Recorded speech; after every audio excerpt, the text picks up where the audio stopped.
You think you're trading against Warren Buffett, hedge funds, guys in suits yelling at screens? Cute. Today, the majority of trades are executed by code. Quant mathematicians who never owned a stock have built algorithms that move billions in milliseconds. They don't care about your fundamentals. They don't feel fear or greed. They just compute. And the worst part, even the people who built them don't fully understand what they're doing. So if you're still trying to beat the market, you're not competing against humans anymore. You're competing against machines. I'll show you how they took over. Close your eyes, picture the stock market. What do you see? Probably a bunch of guys in colorful jackets, waving papers, screaming into phones.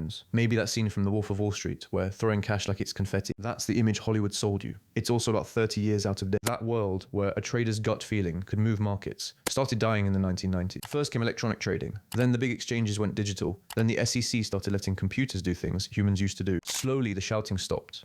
The colourful jackets, now they're mostly worn by tour groups. Today, the open outcry trading floor is basically a museum exhibit. There are more tourists taking selfies than actual traders. But the illusion stuck, because it's easier to imagine a villain in a suit than a villain running on Python. And that's how they got you. You're still picturing a guy with a ticker tape and a cigar, while the real action is happening inside a server rack in New Jersey. So let's kill the illusion right now. The market isn't a drama, it's a math problem. And the people solving it, they're not who you think. So how did the machines actually take over? It wasn't a hostile takeover. There was no press release, no CEO stepping down, no dramatic moment. It was more like a slow, quiet coup. In the 2000s, a handful of firms realized something.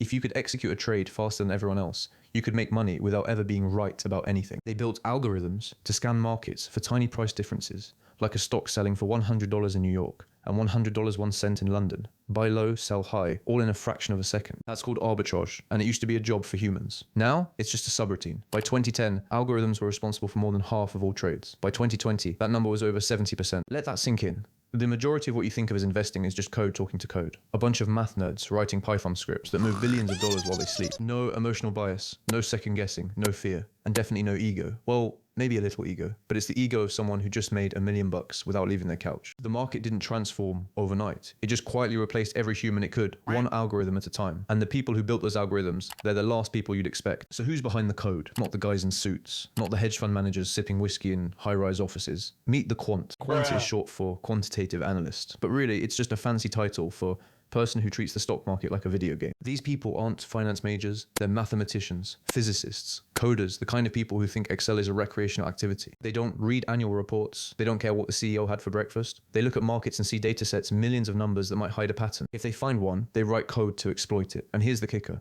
A lot of them didn't even care about money. They got into this because it was intellectually interesting. The billions were just a side effect. One quant famously said, I don't need to understand the company, I just need to understand its price movement. Think about that. The people moving billions of dollars don't know what the companies do, they just know what the numbers do. So while you're researching a stock's PE ratio, a quant is running a simulation that trades it 1,000 times before you finish your coffee. They're not trying to beat the market, they're trying to beat math. And if the math works, they don't ask why. That's the system you're up against. So how do these math wizards actually make money? Arbitrage, buying and selling the same asset across different exchanges, was just the opening move. Yes, they still do it, but that's table stakes now. The real game is something else entirely. It starts with speed. Firms spend millions to shave milliseconds off their trading times. They build microwave towers across the country so signals travel faster than fiber optics. They literally rent space on the same server racks as the exchange, just to be physically closer. We're talking microseconds. A microsecond is 1/1,000,000th of a second. In that time, light travels about 300 meters. So if you're 300 meters closer to the exchange than the next guy, you win. That's not trading, that's a physics arms race. Then there's market making. Ever wonder how you can buy and sell a stock instantly, even when nobody's actively trading it? That's an algorithm stepping in, offering to buy and sell at slightly different prices. It collects the spread, the difference between the two, and does it millions of times a day. It's like being a toll booth on a busy highway. You don't care which car passes, you just collect the toll. The quants call this providing liquidity. You call it, how did my trade get filled so fast?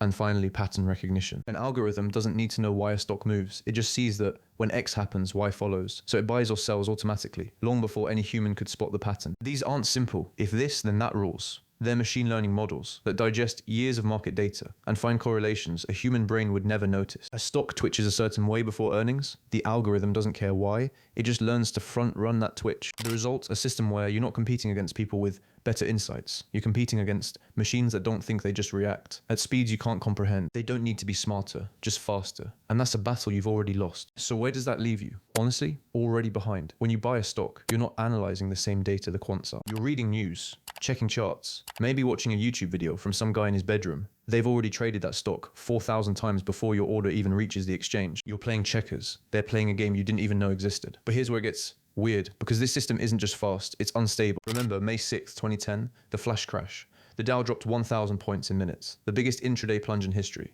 Then, just as quickly, it recovered. No war, no terrorist attack, no recession, just algorithms reacting to each other. One firm selling triggered another selling, which triggered another's. By the time anyone realized what was happening, $1 trillion had evaporated and reappeared like nothing happened. That's the scary part. These systems are so complex that even the people who built them don't fully understand how they interact. They call them black boxes. Money goes in, trades come out, and no one's quite sure what happens in between. So what happens when one of those boxes breaks? We don't know. That's the honest answer. We've replaced human judgment with code, speed with instability, and predictability with chaos. You're not competing against machines, you're standing inside one. So what's the takeaway? That you should stop investing? No. But you should stop pretending the market works the way you think it does. You're not trading against Warren Buffett. You're not even trading against the guy in New York with a gut feeling. You're stepping into a system built by mathematicians, optimized by code, and running at speeds your brain can't process. Does that mean you can't win? It means winning looks different now. Betting on a single stock? That's gambling against algorithm. The real winners are the ones who built the machines. The rest of us, we're just passengers. So next time you press buy, remember, you're not participating in a market of human judgment. You're participating in a system designed to move faster than you ever could. And if that doesn't make you a little nervous, it probably should. Please like and subscribe. Thanks for watching. To the rest of you,